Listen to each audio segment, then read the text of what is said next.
All right, there's been so much talk about CJ West. There's been so much talk about Michael Williams. Both of them looking really, really impressive to begin 49ers training camp. And now I sense that there's a little bit of worry, at least relative given the information that we have when we relatively compare some of these defensive linemen.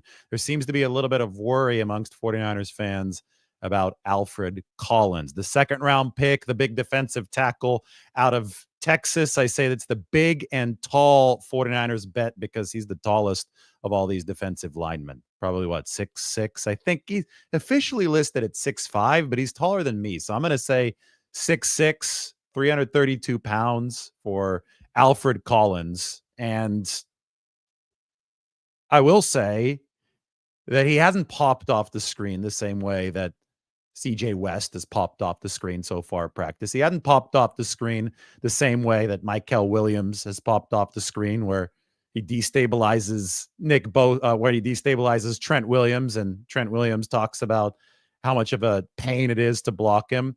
I will say that Alfred Collins has not brought that yet for the 49ers, but I will also say that we're only 2 padded practices into this thing. And I always remember what Nick Bosa said on the second or third day of camp about both Alfred Collins and Michael Williams. And I think it's so, so important to remember this because patience seems to be a lost art. And we're watching practice right now. We're watching the initial foray into the NFL for somebody like Alfred Collins. Listen to Nick Bosa on the second day of 49ers practice. Michael looked really good. He's very physical.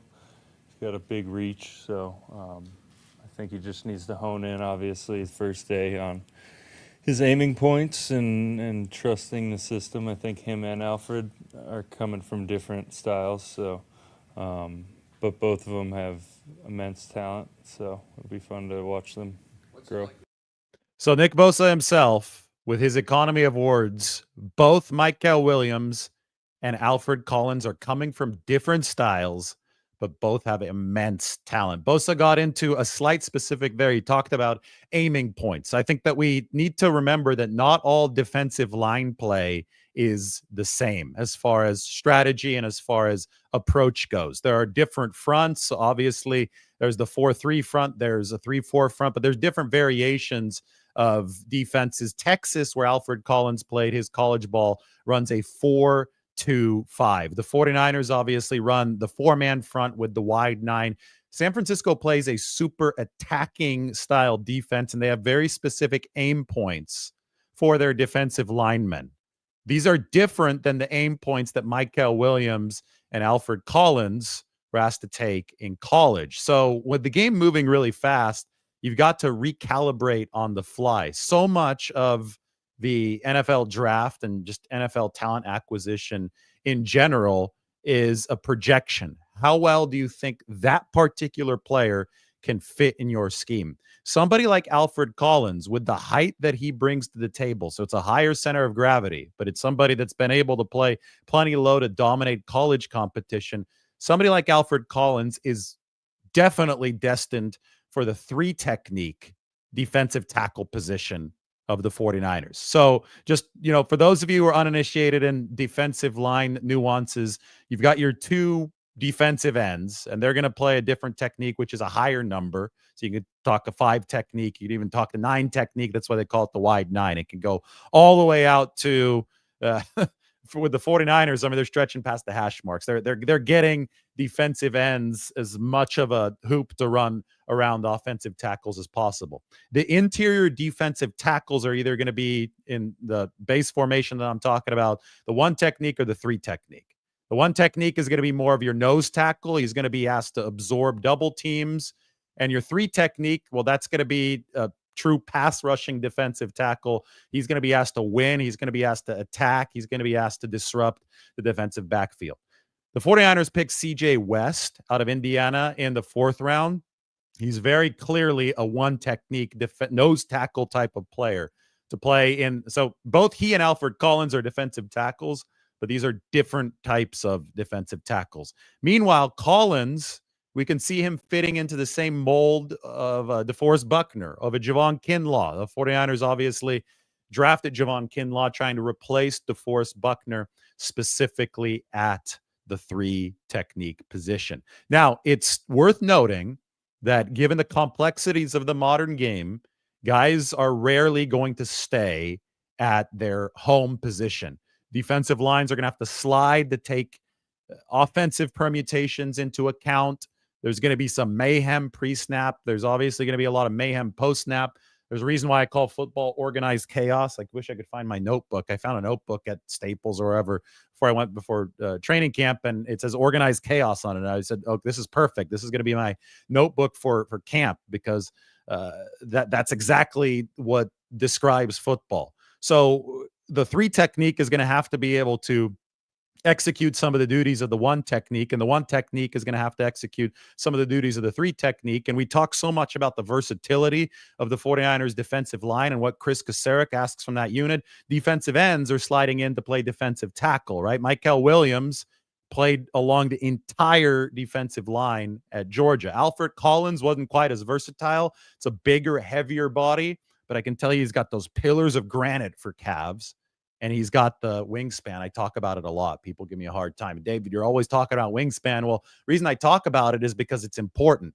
The wingspan is over 7 feet long for Alfred Collins. So anyway, there's this relatively based idea that there's something wrong with Alfred Collins right now, because he hasn't popped off the screen in one-on-ones the same way that CJ West has. I will open with this and say that what CJ West showed us at the first padded practice earlier this week is not normal. And I talked to a lot of people who know defensive line play well. They are shocked that CJ West fell to the 4th round. This was a polished player at Indiana. Teams didn't want to run against Indiana. So the fact that he's come in with his violent hands and with his pushback power, I mean, he's looking like a multi-year vet. I think it's surprising people who viewed him as a 4th round pick and therefore expected a lot of developmental time. But I don't think it's surprising the 49ers, all while I have to underscore that it's not usual. What CJ West is doing right now, I think, is special early on. Now, does he need polish? Of course. Is he going to have to develop pass rush counter moves? Of course. Is it nice that he's already shown off a swim move a couple times, so it's not all bull rush? Yes, that's also good. So 2 thumbs up. Everything that CJ West has done in those one-on-one drills has created real, tangible, truthful reason for excitement. Meanwhile, Michael Williams, with the length that he has also brought to the table and the length, the power, we've seen him give Trent Williams some trouble already. That's also been great. With Alfred Collins, I think you have a player, because he's even taller than Michael Williams. He's got even more range than Michael Williams. I think you've got a player that, it's hard to say somebody's got more upside than Michael. Michael won in the 1st round, but they're playing different positions. So I guess it's an apples and oranges thing. The upside of Alfred Collins is really, really obvious when you see him in person. But whenever you see a defensive lineman, especially a guy on the interior that is that tall, I automatically tell myself, okay, it's going to take this guy some period to acclimate to the NFL level, where opposing offensive guards, this is a much higher level than college. They're really good at getting under your pads. They're really good at establishing that lower point of leverage. Alfred Collins, he's got a lot of muscle. He's got a lot of body to work with, and he's getting used to working with it at the NFL level. This whole culture of instant gratification that we see right now expects everybody to go out and dominate in the very first practice. And I could tell you that CJ West probably hasn't helped the cause of fan expectations, because you see the 4th round pick who's playing a totally different position than Alfred Collins. He's playing that 1 technique. You see him flashing already, and you say, well, okay, where's Alfred? He went in the 2nd round. These guys are coming at this along a completely different avenue. CJ West is a fire hydrant, low center of gravity. The strength is packed in. It's ready to go against those NFL offensive linemen who already have better technique, who already stay lower to the ground. Somebody like Alfred Collins, It's a little bit of an adjustment period, and it's an adjustment period schematically for the 49ers. So what I will say is that, trying to say that Alfred Collins is struggling through 2 padded practices is absolutely silly, because the guy is bringing a 6'6", 332-pound frame, moving from the Texas 4.25 into the Chris Kocurek wide 9, learning different aim points, learning a different attacking style up front, getting used to the entire NFL level. And he had to do all this without participating in OTAs because he had the calf issue that he suffered at his pro day. So right now we are, Alfred Collins' development runway, say that it's 100 yards long, say that a plane, will take off over a certain length of runway. We are probably about 4% into that developmental runway at training camp right now. Like the vast majority of this still has to happen. And until the pads came on a couple practices ago, it was impossible to draw any conclusions at all. So we've got 2 practices. CJ West went out and showed off that fire hydrant strength in that first padded practice. Michael Williams was able to leave his mark on the team drills. And now we're going to wait for the great awakening from Alfred Collins. And I do think that it is going to come. What I see when I see him practicing, and I watch some of the one-on-ones, is I see a player working against different level competition for the first time, because Texas played at the highest level of college football, but the NFL is going to be a whole different beast as far as the quickness of the offensive linemen and the everything, the strength, the quickness. I see a player getting used to the different parameters that he's going to be dealing with and learning how to process all this new schematic stuff that's coming at him with the technical know-how of how to distribute his strength and distribute his physical advantages against these new offensive linemen at the pro level. That's what I see from Alfred Collins. So, watching him at Texas, they allowed 2.9 yards per carry when Alfred Collins was on the field. He was a bona fide run stopper for Texas, and the 49ers hope that they can develop him into a premium pass rusher at this level. And they think that he's got the raw materials to be able to do that with his height. Again, the arm length to keep the offensive lineman disengaged. And I think his speed, I think that he could also start picking up a lot of grass with the big strides that he has. So that's something that DeForest Buckner was obviously able to do as a tall defensive tackle as well. But where Alfred Collins has already proven that he can corral his size and use it as a great weapon in his favor is against the run. The way that he shedded blocks at Texas was downright impressive. It was really, really hard to even get through to this guy with a double team. And there's a reason why Texas has been a dominant team, because they've got a lot of horses. And Alfred Collins was definitely one of those horses up front. One thing that I think is really promising about Alfred Collins on his tape, and I think that this is something that's going to start showing up as he gets time to acclimate to the speed of the NFL game, is definitely something you're not doing early on if your head is spinning at the NFL level. He broke up 7 passes last year. So we can talk all we want about the run defense and shedding of blocks with the long arms for Alfred Collins, the disruption that he's created inside. And then obviously he can corral those running backs with his length and obviously his explosiveness. That's why he was a second-round pick in the NFL. We can talk all day about the run defense, and that's what the 49ers set out to do first with their defensive line picks. They're obviously all run defense first guys. Mike Kell with the edge, and CJ West with what he did at Indiana, Alfred with what he did at Texas. I put it up there on the screen. So sure, we can talk about that until the cows come home. But what he was able to do when quarterbacks kept the football and then decided to throw last season at Texas, as far as measuring a guy's awareness, football IQ, and ability to grow into something even greater than that, I thought that Alfred Collins' 7 pass breakups last year were very, very telling, because you're not batting down a pass as a defensive lineman unless you understand the situation that you're in, unless you're grasping what's happening around you, unless you're taming the organized chaos around you and then reaching your arm up and knocking the ball out of the air. I mean, it takes more than hand-eye coordination. It takes real good spatial awareness and control over who's trying to block you. Because if you're just getting swallowed by the block, if you're just getting lost at a double team, then you're not getting your hand up to knock down a pass. He did that 7 times for Texas last year. For comparison, Jahdae Barron, first-round pick, cornerback for the Longhorns, won the Jim Thorpe Award, goes to the nation's best cornerback in college football, best DB. Jahdae Barron had 8 pass breakups last year, and he actually is a pass defender. Like, that's his main job. For Alfred Collins, that was kind of a secondary job, right? This is a run stopper first, but he batted down 7 passes at the line of scrimmage, almost as many as Jahdae Barron. So that tells you we know that the guy is prodigious physically, and I think that we know that he can play smart football and he can play within himself against the highest level college competition.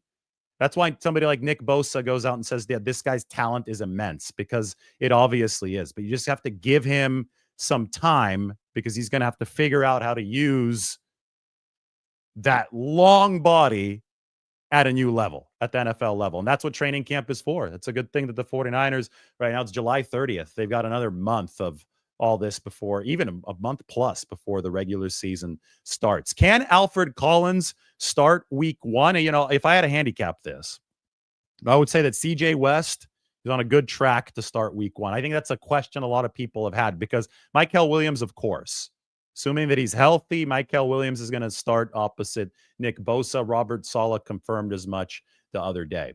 But what about Alfred? Is that going to be, you know, here, we could even open up my depth chart to visualize what the ideal 49ers defensive line is going to look like once the regular season rolls around. Here you go. I'm going to zoom in on the defense. You've got, this is the idealized version of the 49ers defensive line. It's not what it is right now, and we're still getting a feel for what the exact rotation looks at this very moment. But remember that the 49ers hope that this will change, that this will be a living, breathing thing. The idealized version is Bosa on one edge, Mykel Williams on the other, CJ West at the 1 technique, and Alfred Collins at the 3 technique in those base situations. But, and maybe let me flip these 2 guys around, because this was technically incorrect. I think that it's more likely right now that the week 1 starter is Kevin Givens, and then Alfred Collins works in as part of the 8-man rotation, and then ultimately becomes the starter at some point over the course of the 2025 season. But Givens, I mean, you're talking about floor and ceiling right now, right? Kevin Givens is going to give you a higher floor than Alfred Collins, while Alfred Collins is learning the ropes at the NFL level. Meanwhile, Alfred Collins is going to give you a much higher ceiling than Kevin Givens, somebody who's been around since 2019. So I think you know exactly what Kevin Givens is going to give you. So the 49ers made sure to re-sign Givens on that qualifying veteran offer this offseason. They kept his cap hit lower than his salary. You can find that exception with certain players, and the 49ers were able to give that kind of contract to Kevin Givens. He's been a trusted agent since 2019. He's working with the ones now. Ideally, Kevin Givens is your rotational piece at defensive tackle, and Alfred Collins is your starter. But the 49ers have the luxury of working Alfred Collins into that mix. The one obvious slam dunk at the top of the rotation is Mykel Williams, and we've already seen him give Trent Williams some trouble. And I think that the start of what we've seen from CJ West means that if he can corral any sort of finesse at this NFL level into his game over the next month, he could be the starter in front of Jordan Elliott. So I think that Alfred Collins is right where the 49ers expected him to be at this point. You know, there's going to be a lot of comparison between these defensive linemen, but I think that you're inherently looking at apples and oranges, and you're oversimplifying it if you're saying that CJ West and Alfred Collins are both defensive tackles, so that they should be moving along at the exact same rate. They are different body builds. They're different techniques of defensive tackle, different backgrounds as far as where they played. CJ West has played in multiple systems over the course of his college career, first at Kent State, then he moved to Indiana, transformed the run defense over there from the 1 technique position.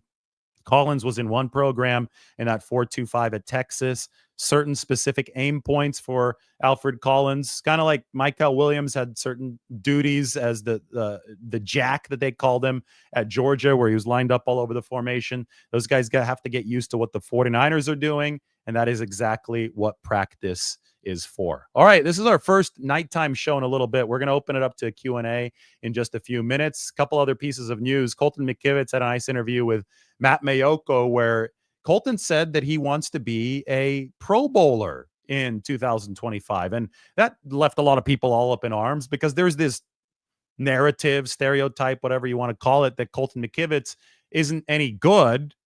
In 2023, I would agree with you, but I also believe that players can develop. This is not a static thing. And guess what? These are percentile scores. Blue is above average and red is below average. So you want to be darker blue. You don't want to be darker red. These are percentile scores from 2024. Last year, Colton McKivitz was an above average pass blocker. He actually scored lower in run block percentile. So he's better than 42% of right tackles or tackles in general run blocking, but he was better than more than half of tackles in the pass blocking game. Consider that in 2023, this number, this 56 right here for Colton McKivitz, the 56 percentile pass blocker, was a 4.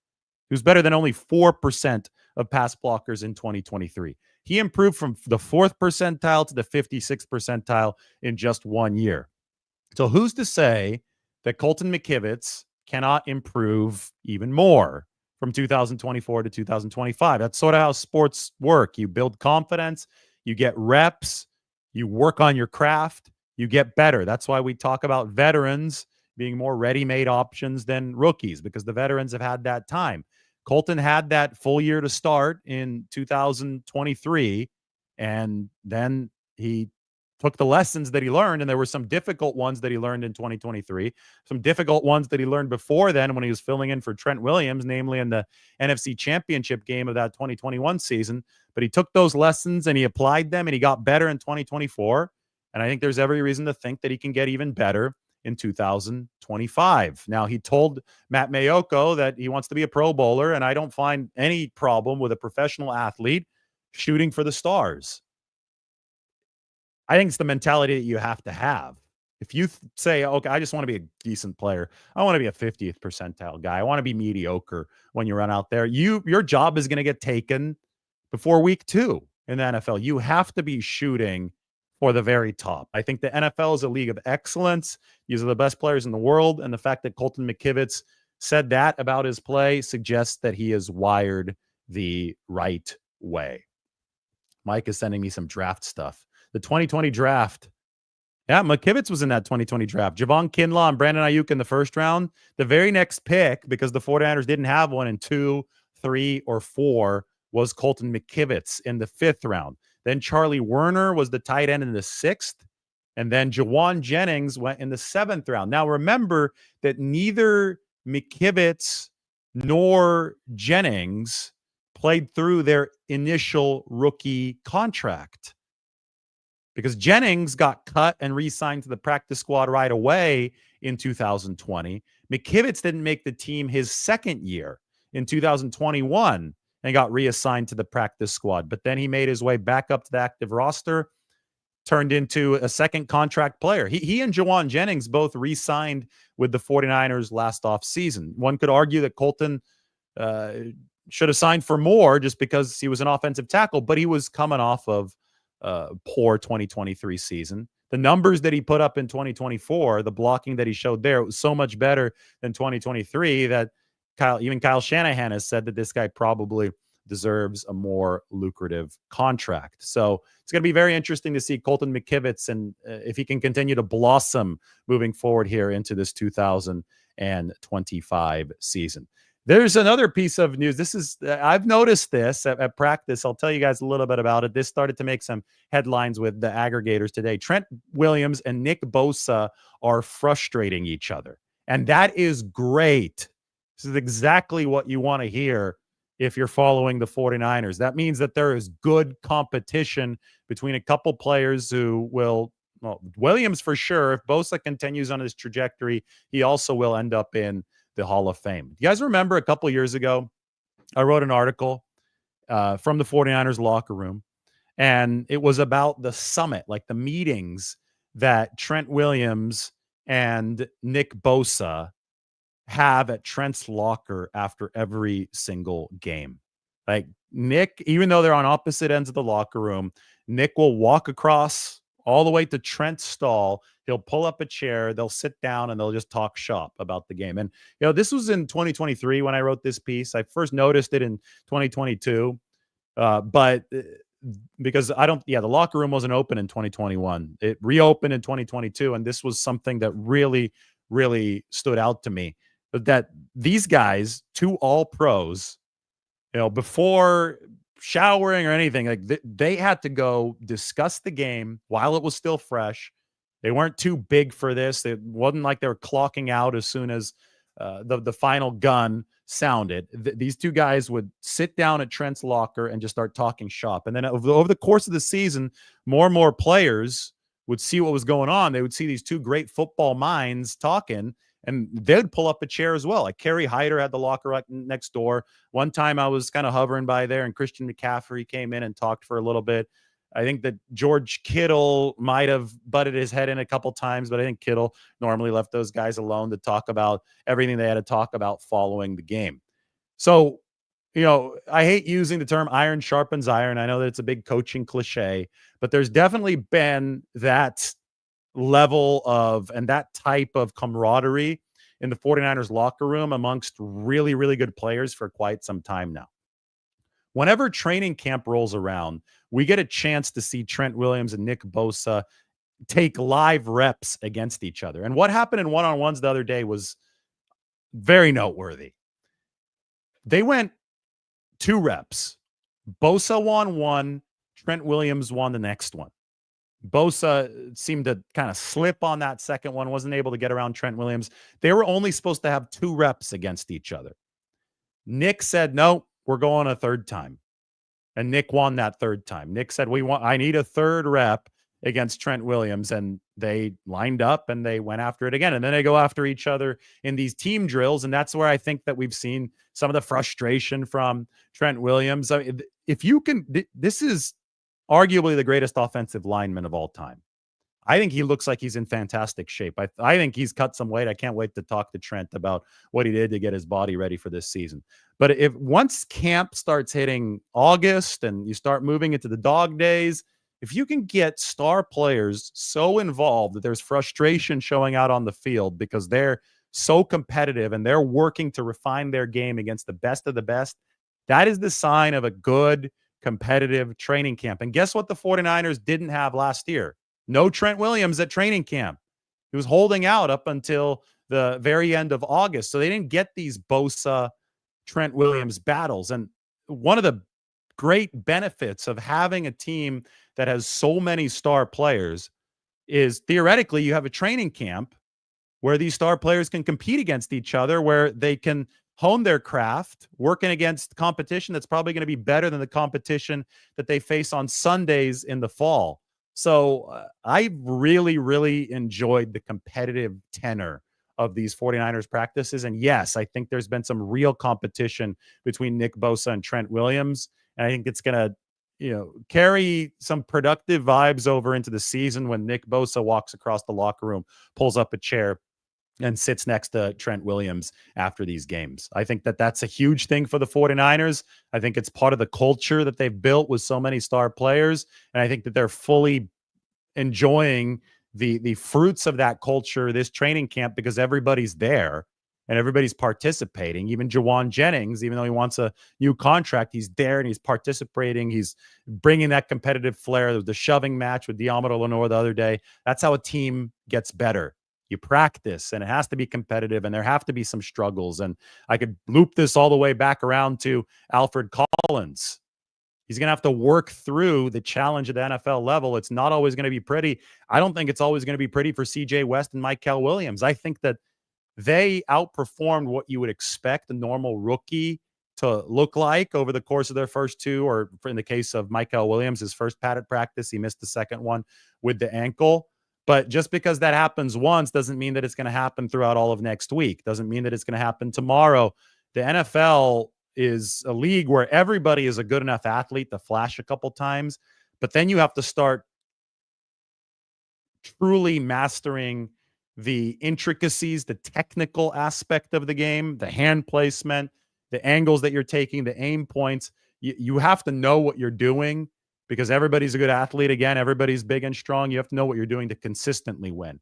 And can these guys, starting with Williams, continuing with Collins, continuing with CJ West, can these guys show that they can consistently win over a longer stretch of time? That's the ultimate goal. It's not looking good in a couple practices. The ultimate goal is consistency, and that's what the 49ers are going to be working on over the course of the next week. All right, I've talked 30 minutes about defensive and offensive line play. That was fun, but now it's time to answer a few questions. This gives me a little bit of a break from talking.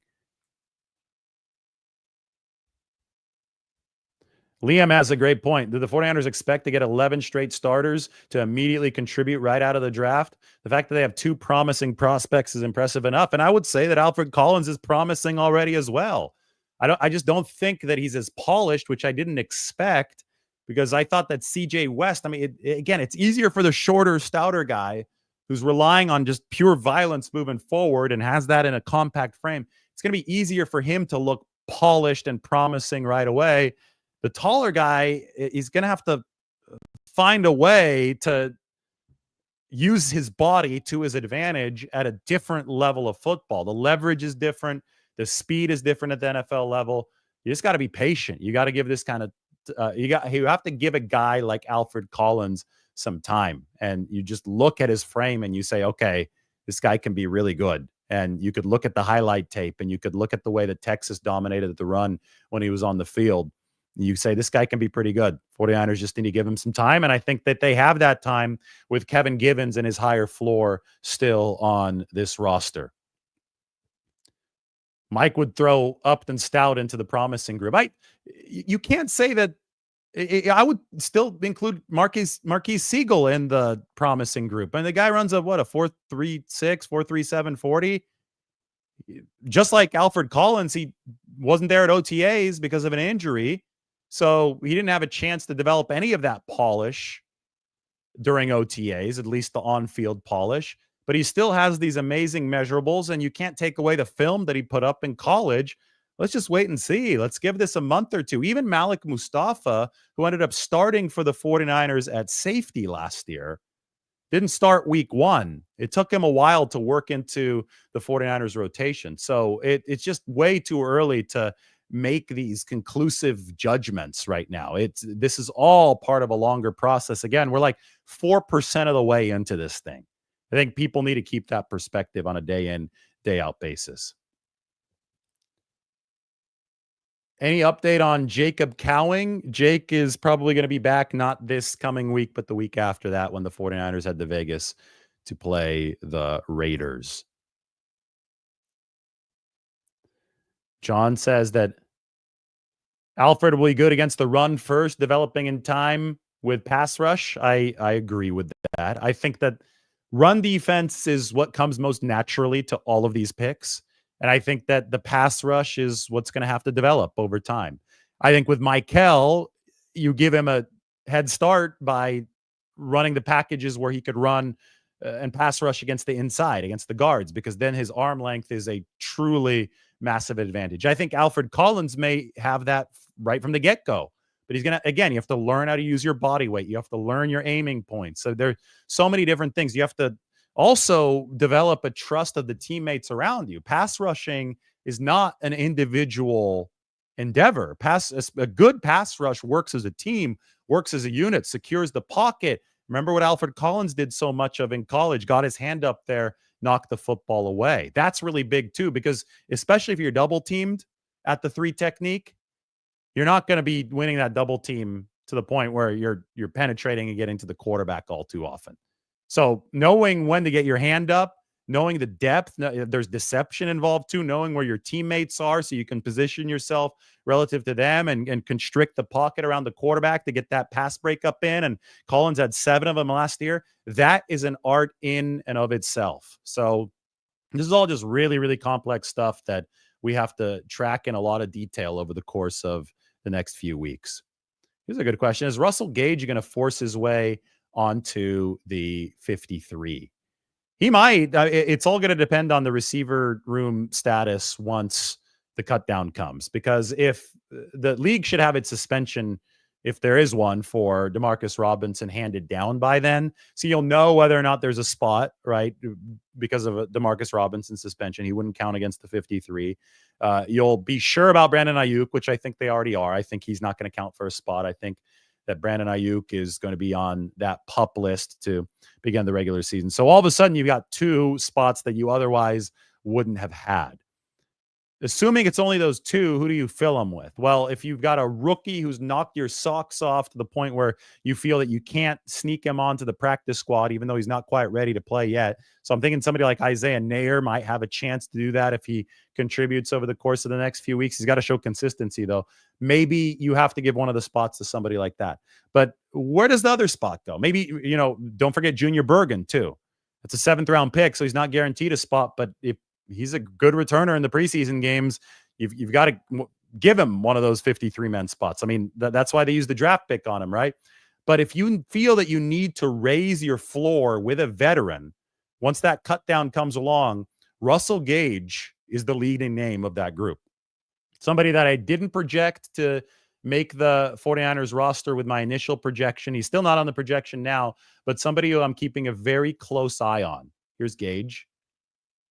He was with the 49ers already last year on the practice squad. They already signed him to close the 2024 season. Could have given him a little bit of a head start, a little extra practice time last year. But as you can see, it's a little bit of a mess. And everybody on the left side of the dividing line, I have projected to make the team or at least be on an injury list in the building. Everybody on the right side, I'm not so sure about, could be the practice squad as well. You count the 6 probably in the receiver room. So if your 6 are Jennings, Pearsall, Watkins, Cowing, Bergen, and Nair, and Russell Gage is the odd man out. But does Nair impress enough to earn that spot? Does Bergen impress enough to earn that spot? Do you justify taking 2 rookies to fill into spots that are open because of the unavailability of 2 veterans? Or do you feel that you need to take 7 receivers or just kick Nair out of this and hope to get him to the practice squad so you can have the higher floor guy in Russell Gage?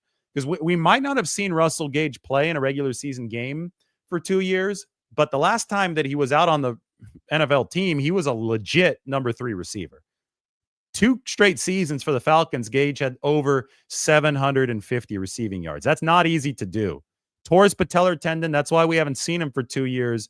But if he's back up to speed, he has the veteran know-how, the veteran guile to get the job done. And we've seen that so far in practice with him seizing the opportunities that he's been given. So it's going to be a very interesting call. It's going to depend on the spots, the exact amount that the 49ers have available to them once cut down does roll around. And that's going to be dependent on so many other factors. So I think this is going to be a living, breathing thing over the course of training camp.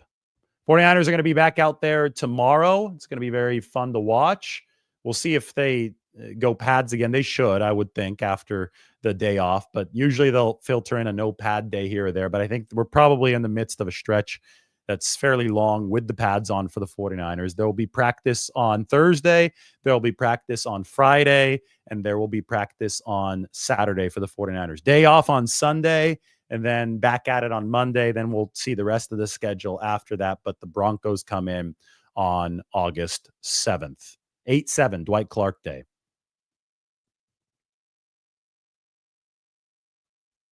Can we talk about the defensive tackle position? Bryce Huff praised Valdez. Does that make Anderson or Givens dispensable? Well, just because Bryce Huff praised somebody doesn't mean that they're dispensable. I'm sure that he would have nice things to say about his other teammates as well. I think Kevin Givens has actually looked good this camp. I don't think Evan Anderson has looked bad either. I think Evan Anderson was one of the pleasant surprise stories of last season. You can never have too many good quality defensive linemen. So if Sebastian Valdez, the undrafted free agent, Montana State to Washington 1 year for the Huskies, if he ends up showing out and earning a spot on either the 53 or more likely the practice squad for the 49ers, you embrace that. And it doesn't, if Kevin Givens is impressing you too, that's great, but you try to keep as many good defensive linemen in the building as possible. I think one area where the 49ers are short on paper is pass rushing from their defensive tackles. Because if you look to see what they gave up last season or this offseason over the course of free agency. They gave up Javon Hargrave. They cut him, and they cut Malik Collins. Both of those guys were better pass rushers than run stoppers. It's really obvious that the 49ers wanted to prioritize run defense since they were so bad at it last year. So they brought in Michael Williams. They brought in Alfred Collins. They brought in CJ West, who are all better run defenders. However, I think with Malik Collins and with Javon Hargrave gone, they have definitely lost something in the pass rushing department. How are they going to pick up the slack? Well, how quickly is CJ West going to develop as a pass rusher? How quickly is Alfred Collins going to develop as a pass rusher?